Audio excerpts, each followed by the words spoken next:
En marge de l'Africa CEO Forum, Africa 50, investisseur et gestionnaire d'actifs panafricains spécialisé dans les infrastructures, a signé un protocole d'accord stratégique avec la Bourse régionale des valeurs mobilières BRVM. L'objectif est de créer de nouvelles solutions de financement des infrastructures dans l'espace UMOA en s'appuyant sur les marchés de capitaux régionaux. Tant qu'il n'y a pas d'infrastructure adéquate dans une économie, on ne peut pas prétendre à un développement harmonieux, accéléré et durable.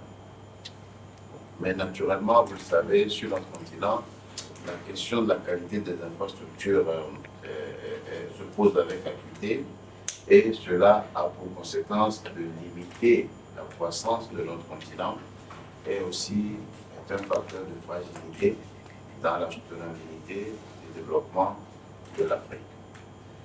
Il y a quelques indicateurs qui sont connus de tous, notamment de la Banque africaine de développement, qui estime que l'état des infrastructures en Afrique subsaharienne freine notre croissance de 2% chaque année et limite la productivité de nos entreprises d'environ 40%, ce qui est extrêmement important. L'Afrique doit prendre le leadership de ses affaires. Quand on monte une transaction en Afrique, on commence par l'Afrique avant d'aller à l'étranger. On peut le faire en parallèle, mais on met plus d'accent sur l'Afrique. Nous devons avoir confiance en nos infrastructures.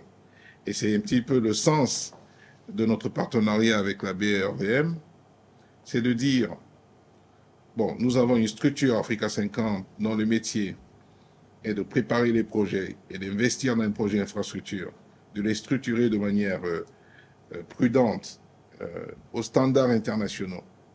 Nous avons une autre structure africaine qui est la BRVM, dont le mandat est de mobiliser l'épargne.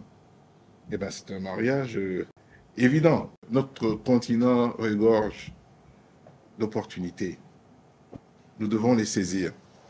Nous devons les saisir, créer une dynamique.